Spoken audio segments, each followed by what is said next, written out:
रूस का Tambov drone attack से दहला और वोरोनिश में भी यूक्रेन का ड्रोन अटैक।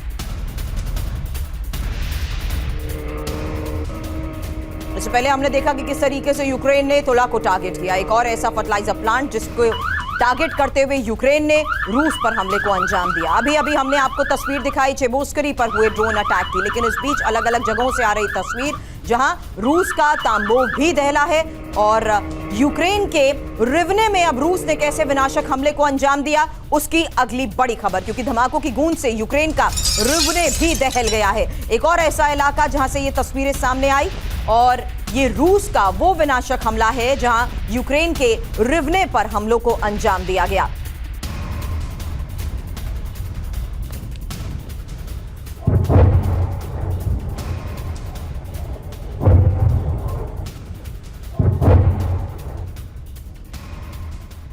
बड़ी खबर यह है कि रूस का ऑपरेशन अभी खत्म नहीं हुआ है और यूक्रेन पर रूस बड़े हमले करने वाला है। अमेरिकी एक्सपर्ट ने हमले को लेकर क्या बड़ा दावा किया, खबर आपको बता दें। ऑपरेशन स्पाइडर वेब का जवाब अभी बाकी है, यानी पुतिन का बदला अभी बाकी है।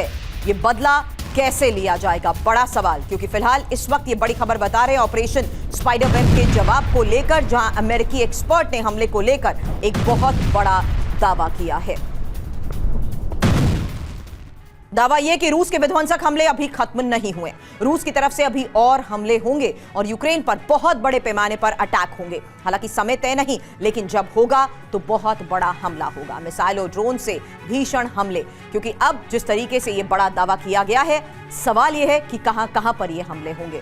खबर यह है कि सरकारी बिल्डिंग, हथियार डिपो, मिलिट्री ठिकाने, हथियार फैक्ट्री के साथ साथ खुफिया विभाग ठिकाने और पावर प्लांट्स अब टारगेट पर रहेंगे। मनीष, एक सबसे बड़ी चीज हमने इस पूरे युद्ध के दौरान देखी कि कैसे उस तमाम मिलिट्री रूट्स को टारगेट किया जाता था जहां से इन्हें ये वेपन सप्लाई होते थे। अब एक और बड़ा दावा किया जा रहा है कि रूस भी बहुत स्ट्रैटेजिकली खुफिया विभाग ठिकाने हो या पावर प्लांट या हथियार फैक्ट्री, वो निशाने पर लेगा।